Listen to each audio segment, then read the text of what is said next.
Batman is both of our first and favorite character.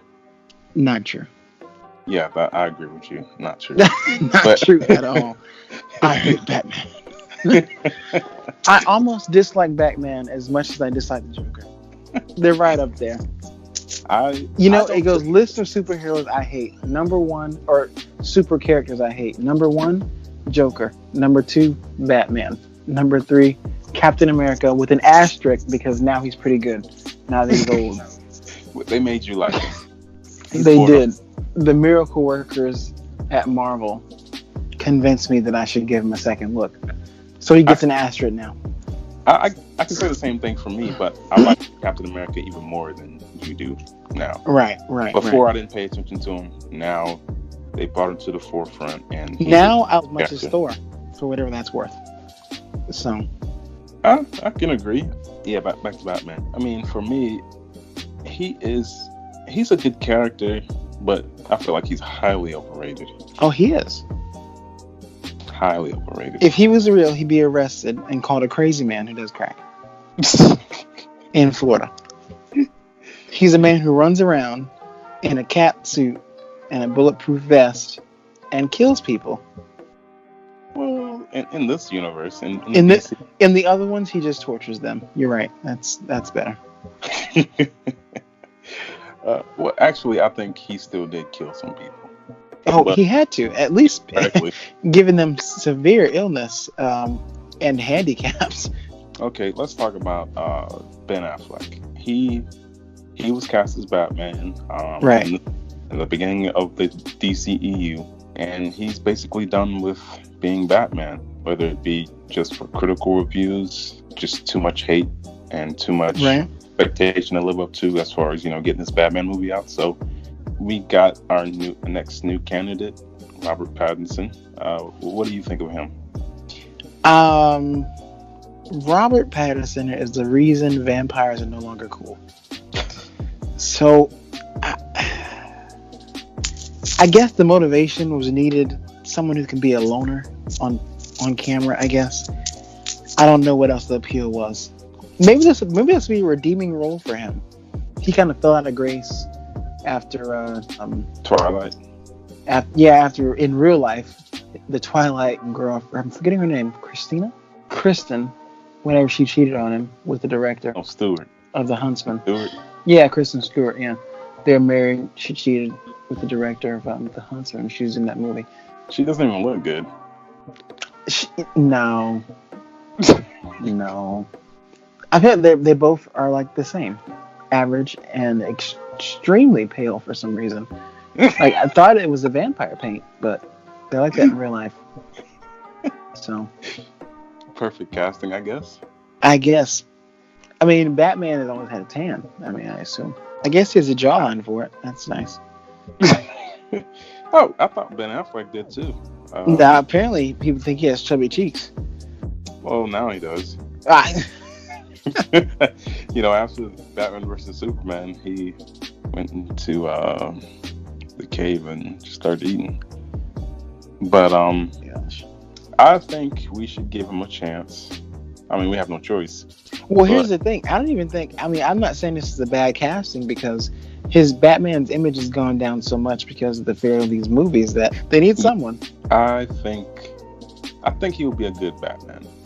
Yeah, As he's far as- younger. He could play it for a few years.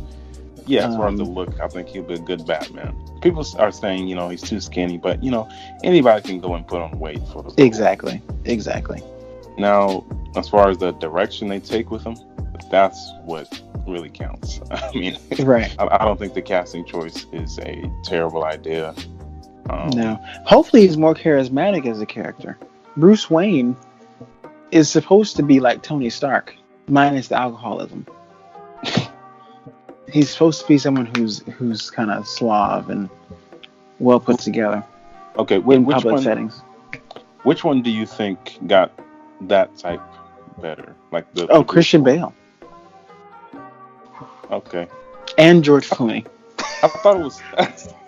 George Clooney actually is number one, then Christian Bale. As far as Bruce Wayne, I thought Christian Bale was kind of like I guess I just didn't know Batman the character that well, but I thought it was just so fake.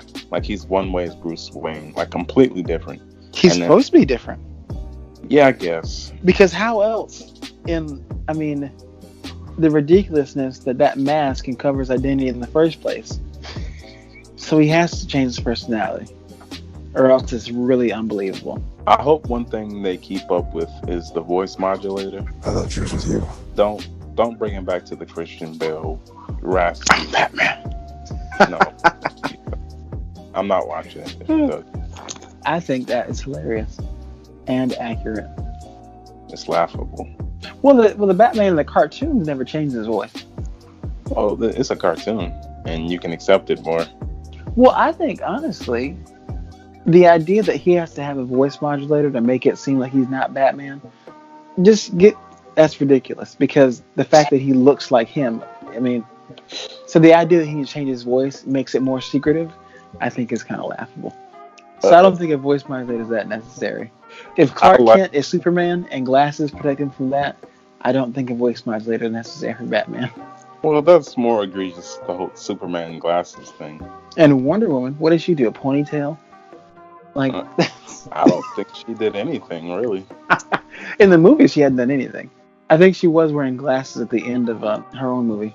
But I think at this point, only Wonder Woman and Aquaman are the only ones who they don't carry a secret identity. Right, because why should you? The only person, I guess, is Batman and Superman who carry their identity. Right. But at this point, everybody should have figured out Superman's. Oh, yeah. It's Especially just glasses. Well, not even just that. At the scene in Justice League where he comes back and then lowers Clark. Right. And nobody figures that out. Right. It's just selective stupidity, that's all. I think they should just give it up. Because honestly, if they just treat it like Marvel, where they're just never around normal people, it won't ever matter. But, who do you think they should have chosen as Batman? I don't know. Terrence Howard. Terrence Howard. It's Batman. Next time, baby. Terrence Howard's Batman. You know what? Since Empire might be ending, he's free. Go into these universes. I don't know. Well, okay. At this point, it would be the DC universe, not Marvel. What would Terrence Howard be in the DC universe? Alfred.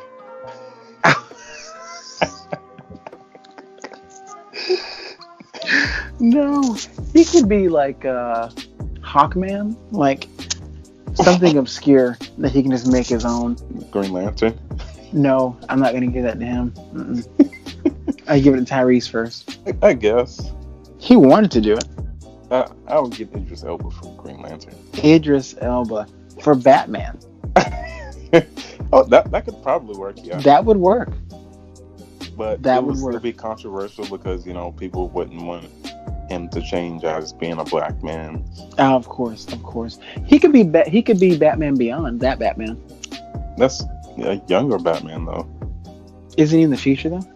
Yeah, it's in the future, we could just change it all up. Just adapt it. Yeah. Or make him Nightwing, the same way Iron Man and Brody, or War Machine, have Batman and Nightwing have that kind of relationship. Skip the whole Robin thing. If they would have had a Robin movie or a Nightwing movie, I could have seen Robert Pattinson as someone I'd name, but that's not happening. So I think one story that they should adapt for Batman is with Jason Todd.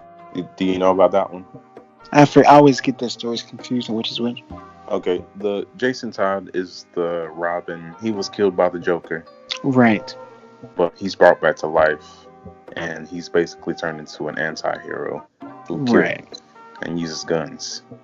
Right. And he's very ruthless, and he's almost like the Punisher, but more acrobatic. That's Robin's thing. And Under the Red Hood, that is the animated movie, is really good. That's probably my favorite DC animated movie. Okay. It's really good. I like the laughing joke. Or the last joke. The killing joke? The killing joke, wow. I didn't like that. Yeah, the killing joke. You didn't like that? It was graphic. It was But dark. that didn't make it good to me. No, that's not why it was good, but it just stuck out in my mind. It's like, wow, this is a cartoon. It was awkward. I think a lot of people actually didn't like it because I know it was very awkward. the whole thing was Batgirl and then Batman. Right. It just didn't work for me. It was interesting. But I like hearing the Joker's story in that one. So you think you're gonna like this upcoming Joker movie? No, I don't. I don't at all. You're confusing me. I liked the cartoon. I liked what that movie was. This upcoming Joker movie. Well, I'm not gonna say I'm not gonna like it, but What I'm saying is, as far as confusing me, you really dislike the character, the Joker, but you said you like the Killing Joke. I know, because in that one, I would say in that one, Batman and Joker are the most human. I guess. Yeah, in that one, of all their stories, that one makes sense to me. I guess. All the other ones, they kind of all run in together. I was gonna say I can't think of any other ones because I don't know which scene was from what movie. They make a lot of Batman ones, but right. There's a lot of Justice. There's a couple Justice League ones. Justice League War, I like that one. I think Justice League versus Teen Titans, is that a movie? It is, but it was okay. Right. I think I watched that one. It wasn't even really Justice League versus Teen Titans. Right. I remember being disappointed. 5 minutes. Right. It was only because the Justice League were mind controlled and right. It barely lasted. So for Batman, Robert Pattinson, do you think they can make a good movie? Oh, really? Do you care? Oh, that's a good question. Do I care? I do care. If DC does well, Marvel will do better. Okay. I think because Marvel's just competing with other Marvel movies. So, I mean, literally patting themselves on the back for breaking their own records. Like every 3 months. So, if DC is able to do something good that's different from Marvel, I think that'll be good for moviegoers in general.